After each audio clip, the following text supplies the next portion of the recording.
day the Affordable Care Act passed, I got to the chamber 4 hours early. And I got there 4 hours early because I didn't want to miss that vote. And I said, Lord, I only had one prayer. Being the son of two preachers, I do pray. I said, Lord, don't let me die before I vote for this bill. And I meant that. Because it is so very, very important, because so many people are dying early and suffering needlessly, Reverend Miles, and this law will make a major difference. Is to address you as faith leaders, and whether you've been beneath the cross, bow before the Star of David, kiss the black stone of Mecca, or simply stand before the infinite is and proclaim how great thou art. We have a unique responsibility as faith leaders in this state to make people aware of the Affordable Care Act. Now, why should we as faith leaders be involved?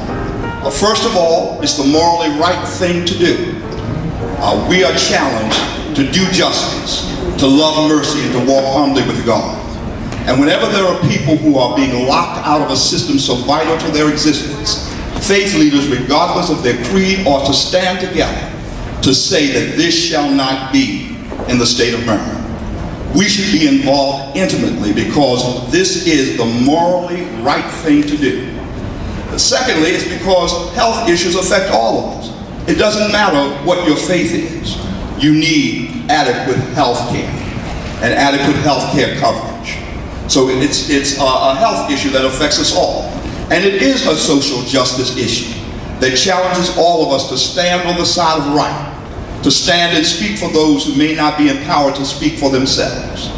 But we ought most importantly be involved because we have access to the most people on the most consistent basis of any leaders in the state, in the nation, in the world.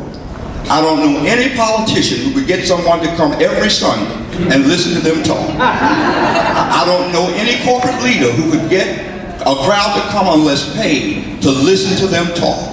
But we have a captive audience week after week, and we ought to avail ourselves of the opportunity to disseminate the kind of information that's needed so that people can stay healthy. And I've come to discover that God doesn't ask us to be the best, to be the brightest. He doesn't call us to be the most powerful. He just challenges us to show up and make ourselves available. So faith leaders, I challenge you to show up as Noah did, to build an ark. To show up as David did, to go down into the valley to fight a giant named Goliath. To show up as Isaiah did when he saw the Lord high and lifted up. To show up as Jesus did for a day on a cross at Calvary. And if we show up, God will show off.